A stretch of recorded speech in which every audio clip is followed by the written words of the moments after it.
Hi, my name is Joe Clausen. Today I'm going to be talking to you about a spelling program and what I have learned through Coldwater Community Schools and how the teachers implement spelling programs.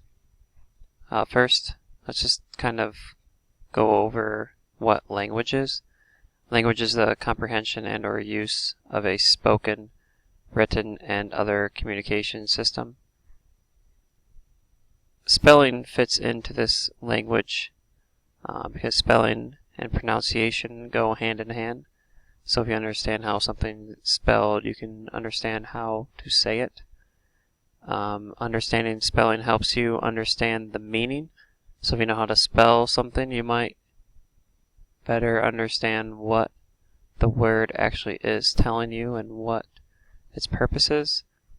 And then spelling is just the process of writing down what is verbally communicated. So it's a way to share information without having to talk to them. You can write it and share it with multiple people. Early on in the primary grades, teachers use something called Dolch sight words. These lists use words that are used very, very often. They're the most commonly seen words. So you see a list on this picture right here, and on this list there are the 10 most common words and then some. So the 10 most common you'll see is the, of, and, to, at, is, a, it, you, that. So if you want to be able to read, you also have to be able to spell these words. And so the teachers use the reading and the spelling hand in hand. They do both at the same time, and they're just really trying to get these most commonly seen words really, really understood.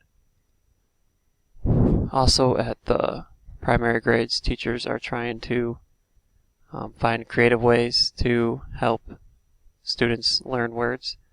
And so this image here is a calendar of what words the teacher is going to cover and have the students be able to read and to spell.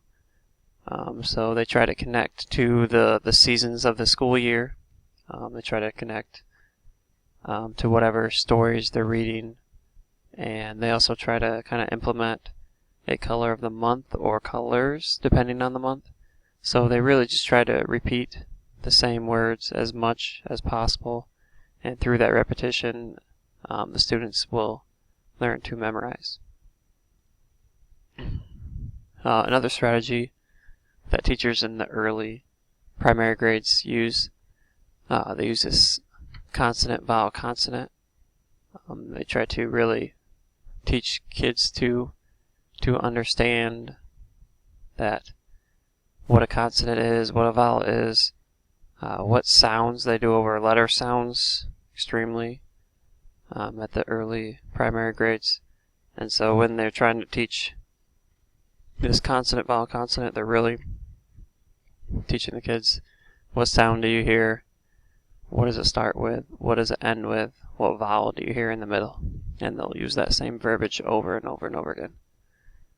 Another way that the teachers use the consonant, vowel, consonant idea is they use these boxes, and it's a visual aid, but it also assists with the student spelling.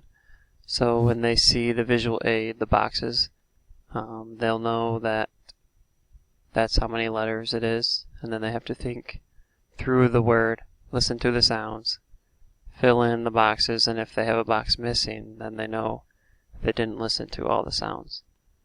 This is just a simple consonant, vowel, consonant, 3 letter word image, but you can go into 4 or 5 letter words. You can have consonant, consonant, vowel, consonant, consonant, consonant, lots of different options. So this is just a visual.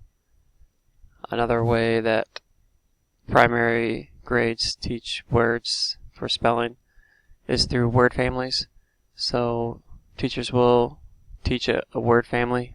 They might have a word family of the week, and they'll really stress those words for the week.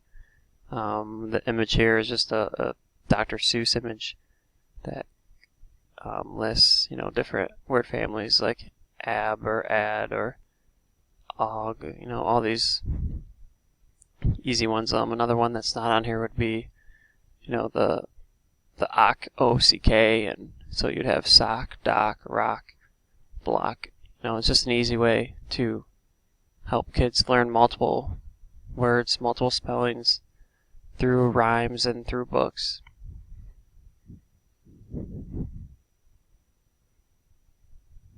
And as the kids get older, upper grades, 4th, 5th, middle school grades, they'll start to really learn the relationship between prefixes and suffixes and the root words in the middle. So being able to understand these prefixes and suffixes will really assist in understanding the meaning of the word and also how to spell it.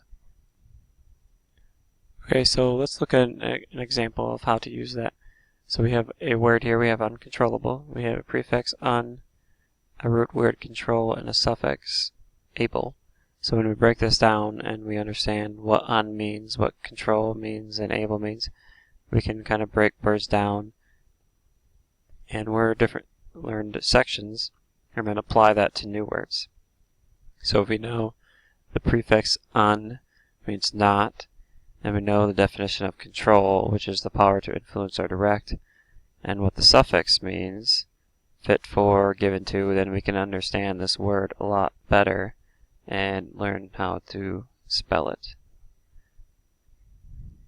In a classroom, you'll see English teachers, especially at the upper grades, upper primary grades, 4th, 5th, 6th, middle school, even high school, they'll have prefix, root, suffix, and they'll have a list of words. They'll introduce new words in reading this way, and it'll just help the kids understand the meaning of the word and vice versa, understand how to better spell it. And then as kids get older, they'll be able to understand Greek and Latin roots, and this kind of goes along with prefixes and suffixes. It's the same idea.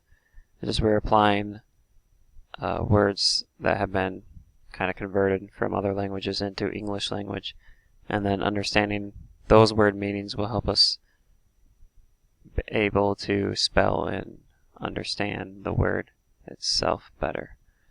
This is done at the upper grade levels, middle, high school. The freshman vocabulary is highly geared towards this at Coldwater High School.